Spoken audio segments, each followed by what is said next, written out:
Quantum mechanics. Most physicists currently believe they have the basic description of the universe, though they currently admit 19% to 99% of the universe is the form of dark matter of which they know nothing except it has gravitational attraction. You should realize in all of science there are only descriptions of how things happen and nothing about why they happen. Newton gave us the formula for how gravity worked, and he made no hypothesis as to what gravity really was nor through what medium it worked, let alone why it worked. Indeed, he did not believe in the actions at a distance. The reason for discussing quantum mechanics QMR, it is basic physics. It has many intellectual repercussions and it provides a number of models for how to do things. At the end of 1800s and early 1900s, physics was faced with a number of troubles. Among them were classical physics dealt with continuously varying things, and clearly the spectra of atoms came in discrete lines. Electric charges, when moving other than in a straight line, should radiate energy. Hence, then the current picture of the atom with the electron going around the center should radiate energy rapidly and collapse in the nucleus, but obviously it was stable. The black body radiation measured in the laboratories had one shape, but the theories fitted one end or the other and each gave infinite energy for the opposite end. And many other troubles often centered around the discrete continuous contradiction.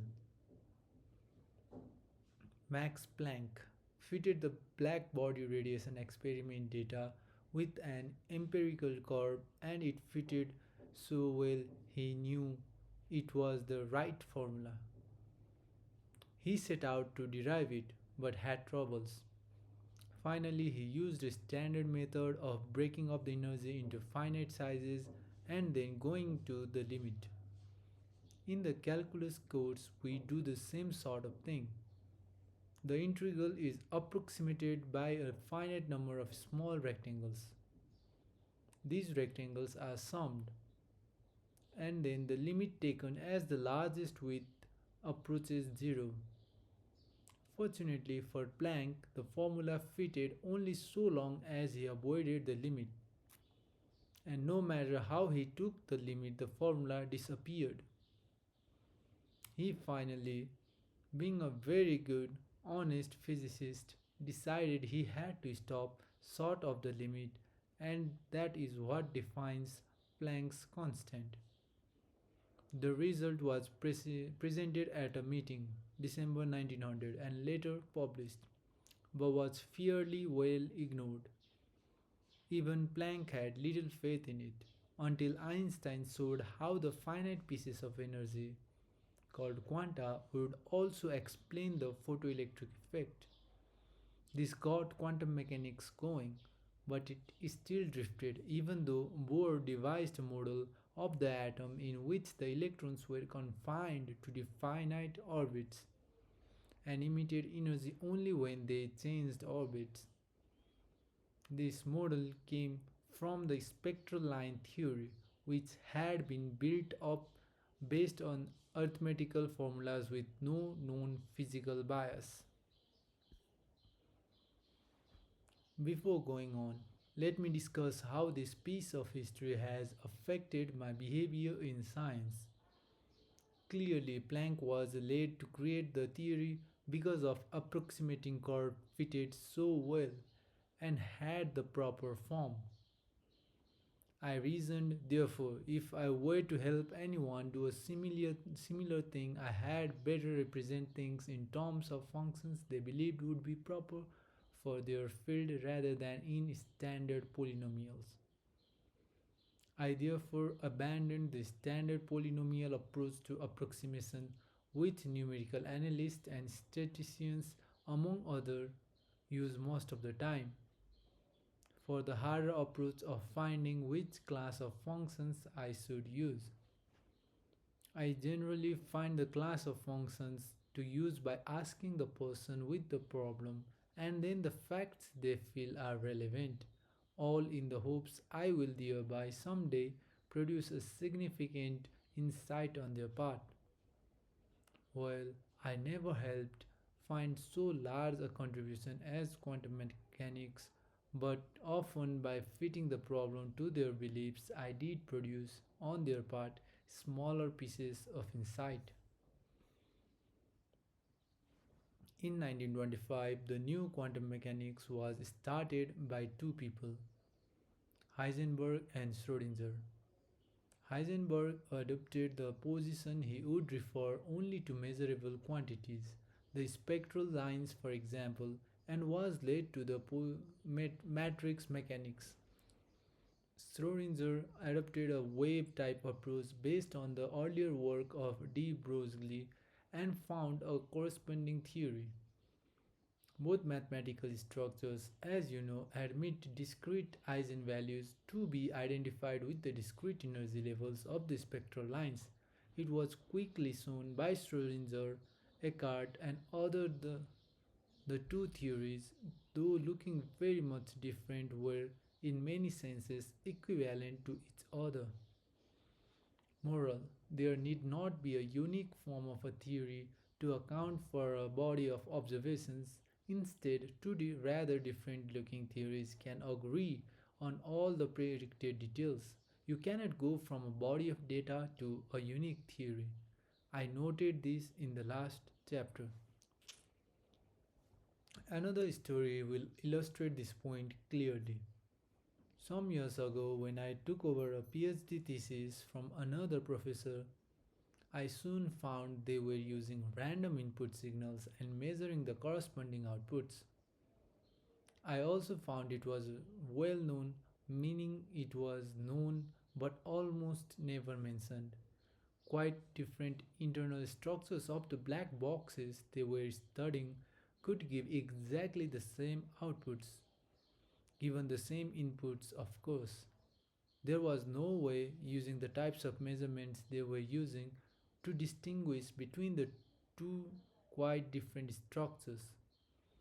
Again, you cannot get a unique theory from a set of data. The new quantum mechanics dates from about 1925 and has had great success. It supposes energy and many other things in physics come in discrete chunks, but the chunks are so small we, who are relatively large objects with respect to the chunks, simply cannot perceive them other than with delicate experiments or in peculiar situations. The situation was therefore classical Newtonian mechanics, which had been very well verified in so many ways and had even successfully predicted the positions of unknown planets, was being replaced by two theories: relativity at high speeds, large masses, and high energies, and QM at small sizes. Both theories were at first found to be non intuitive, but as time passed by, they came to be accepted widely, the special theory of relativity being the more so. You may recall in Newton's time, gravity, action at a distance, was not felt to be reasonable. Newton had infrared light was particulate in nature, though he also had its fits of the parts. Initially, light was thought to be made of particles which travelled in straight lines, but Young's wave picture of light, which is the one you have probably been taught in optics courses, came to dominate the particle model. We now have to face the fact light apparently comes in quanta, and the quanta appear to be both particle and waves. Almost every professor when teaching QM is forced one way or the another to say, I cannot explain this duality, you will get used to it. Again, I stop and remark to you the obvious lessons to learn from this wave particle duality. With almost 70 years and no decent explanation of the duality, one has to ask, is it possible this is one of those things we cannot think, or possibly it is only it cannot be put into words? There are smells you cannot smell, wavelengths of light you cannot see, sounds you cannot hear, all based on the limits of your sense organ. So, why do you think, to the observation given the wiring of the brain you have, then there can be thoughts you cannot think? QM offer a possible example. In almost 70 years, and all the clever people who have taught QM, no one has found a widely accepted explanation of the fundamental fact of QM, the wave particle duality. You simply have to get used to it, so they claim. This in turn shows while they were developing the theory, they were groping around not really knowing what they were doing. When they found an effect in the symbols they could interpret in the real world, they would then claim a step forward.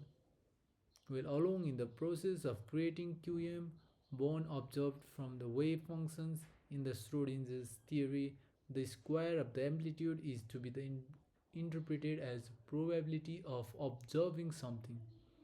Similarly, for the matrix mechanics of Heisenberg, complex number dominated the whole theory from the beginning, hence the need to take the square of the absolute value to get a real probability. Dirac observed a photon only interfered with itself, hence the probability was to be assigned to the individual photons. Hence in QM, probability is not an average property of set of all photons or electrons from the Davison's-Germer experiment, as many probability books define probability. Heisenberg derived the uncertainty principle that conjugate variables, meaning Fourier transforms, avoid a condition which the product of the uncertainties of the two had to exceed a fixed number involving Planck's constant.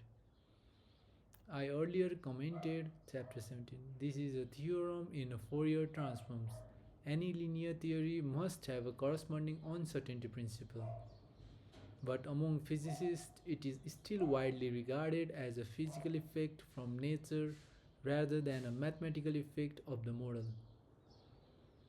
The probability of events was all the theory supplied made many people wonder if below this level of the parts of nature there might still be a perfect definite structure, and we were seeing only the statistical mechanics of it. But see Dirac's observation above. Von Neumann, in his classical work on QM, proved there were no hidden variables, meaning there was no lower structure and nature was essentially probabilistic, a point Einstein would never accept. But the proof was found to be fallacious, new proofs found and in their turn found to be fallacious. The current situation being a toss up as to what you want to believe. Man is not a rational animal, he is a rationalizing animal. Hence, you will find that often what you believe is what you want to believe rather than being the result of careful thinking. This probabilistic basis of QM with nothing definite below it attracted the attention of many philosophers, and the general subject of free will was bandied about by them. The classical statement against free will is the remark, you being what you are, the situation being what it is, can you do other than as you do?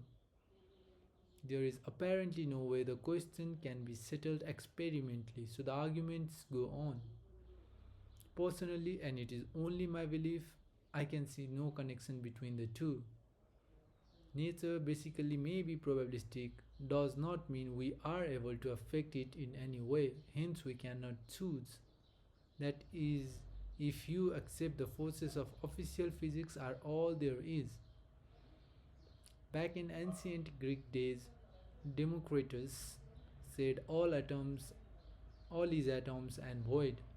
This is still the basic position of most physicists. They believe they know everything there is.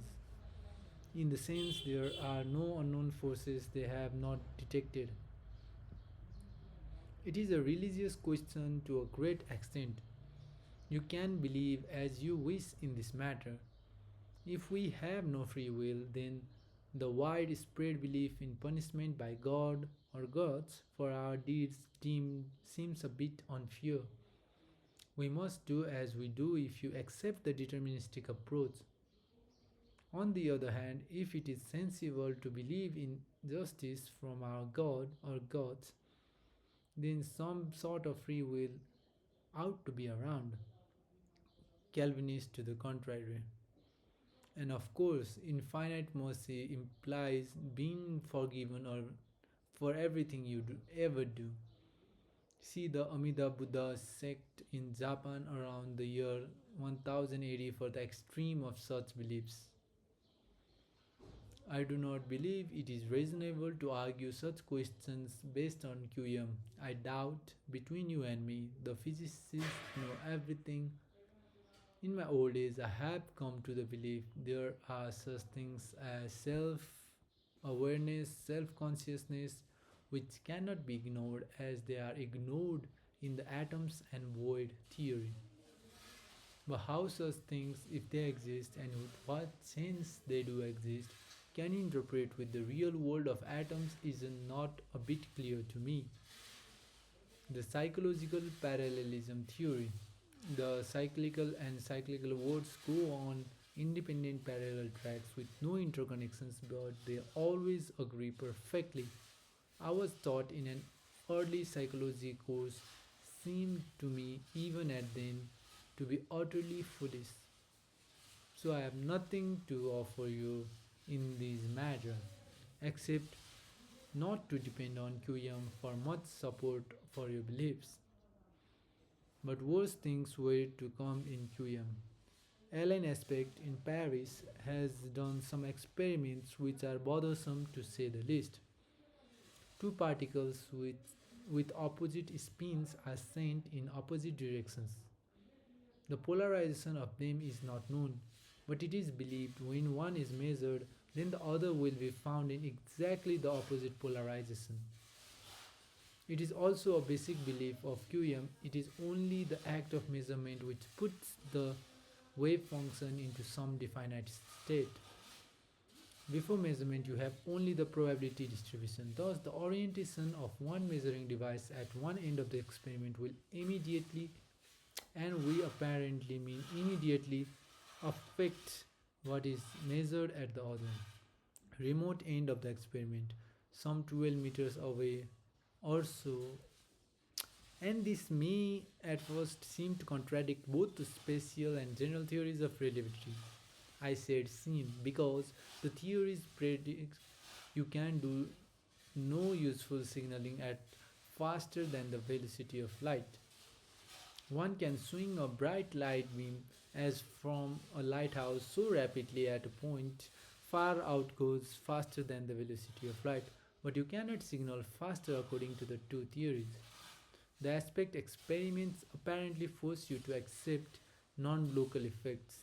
What happens at one point is affected by remote things, and the effect which is transmitted does not, in any real sense, pass through the local areas in between, but gets there immediately. But apparently, you cannot use the effect for useful signaling.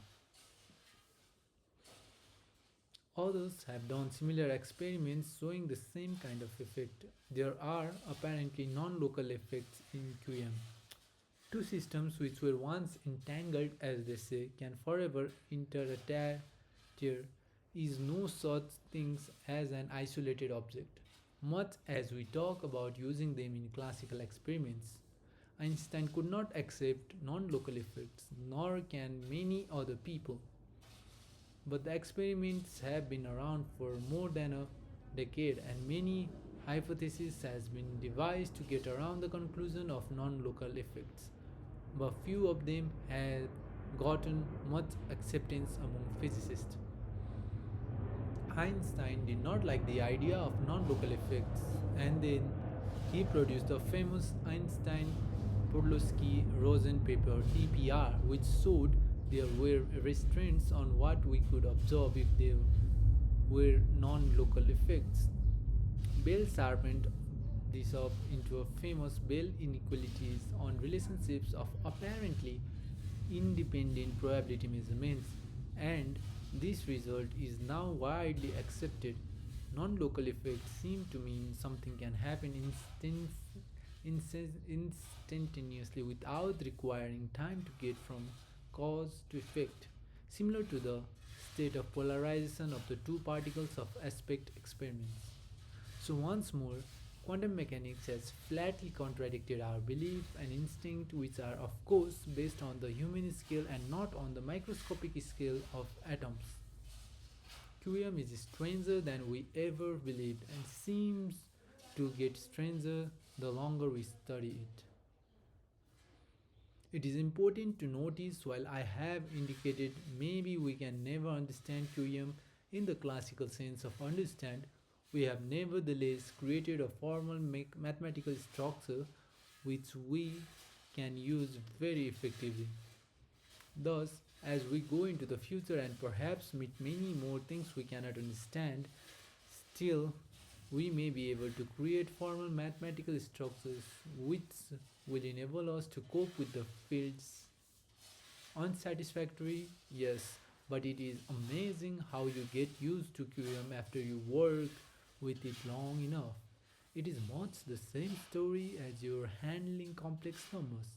All the professors told about complex arithmetic being equivalent to order pair of real numbers with a peculiar rule for multiplication meant little to you. Your faith in the reality of complex numbers came from using them for a long time and seeing they often gave reasonable, useful predictions. Faith in Newton's gravitation came the same way. I do not pretend to know in any detail what the future will reveal, but I believe since at every stage of advance we tend to attack the easier problems, the future will include more and more things our brains, being wired as they are, cannot understand, in the classical sense of understand. Still, the future is not hopeless. I suspect we will need many different mathematical models to help us, and I do not think this is only a prejudice of a mathematician. Thus, the future should be full of interesting opportunities for those who have the intellectual courage to think hard and use mathematical models as a basis for understanding nature. Creating and using new and different kinds of mathematics seems to me to be one of the most things you can expect to have to do if you are to get the understanding you would like to have. The mathematics of the past was designed to fit the obvious situations, and as just mentioned, we have tended to examine them first. As we explore new ideas, we can expect to new kind of mathematics, and even to merely follow the frontier, you will have to learn them as they arise. I have put the word understand in quotes because I do not even pretend to know what I mean by it. We all know what we mean by understand until we try to say explicitly just what it means, and then it sort of fade away. Saint Augustine died 604 AD, observed he knew what time was until you asked him about it, and they did not know. I leave it to you in the future to try to explain better than I can what you mean by the word understand. This brings me to another theme of this book. Progress is making us face ourselves in many ways, and computers are very central in this process. Not only do they ask us questions never asked before, but they also give us new ways of answering them. Not just in giving numerical answers, but in providing a tool to create models, simulations if you prefer, to help us cope with the future. We are not at the end of the computer revolution, we are at the start, or possibly near the middle of it. I must make caveats if I am to be honest in these matters. It is traditional and almost always assumed in quantum mechanics the probability distribution belongs to the particle. Long ago, Lance suggested in the two slits experiment the probability distribution belonged to the apparatus, not the photon, not the electrons. This makes much of the mysticism, including Feynman's assertion the wave particle duality is fundamentally a paradox, seem to disappear. Has been almost uniformly ignored, but experiments now planned or already done may revive his opinion. We are currently successfully confining single atoms for long periods, so we think we know what we have. We are able to tag a single atom by putting it in an excited state and recognize it later, and hence the old station which assumed particles were indistinguishable is coming under scrutiny. Long ago, Davison and Kramer showed electrons also reveal an interference pattern, and there is not a fundamental difference between photons and electrons in this matter. We are now able to do the two slit experiment with some of the lighter atoms with, of course, much finer interference patterns. This is a proposal to tag an atom in the two slit experiment and set things up so in going through a slit photon will be emitted, and hence we will know which path the atom took through the apparatus. Such experiments make the uncertainty principle a subject for experimental verification rather than just a theoretical claim. Modern technology is making possible many experimental refinements, hence, broadly speaking, what was once pure theory becomes a subject to experimental verification. It seems to me as a result we will probably have to revise a lot of our beliefs, though it seems likely much of QM will remain. I can only speculate a result of this deeper experimental probing of how theories will, in the long run, produce fundamentally new things to be adapted for human use. Though the experiments themselves involve only the tiniest of particles, certainly, past history suggests this, so you cannot afford to remain totally ignorant of this exciting frontier of human knowledge.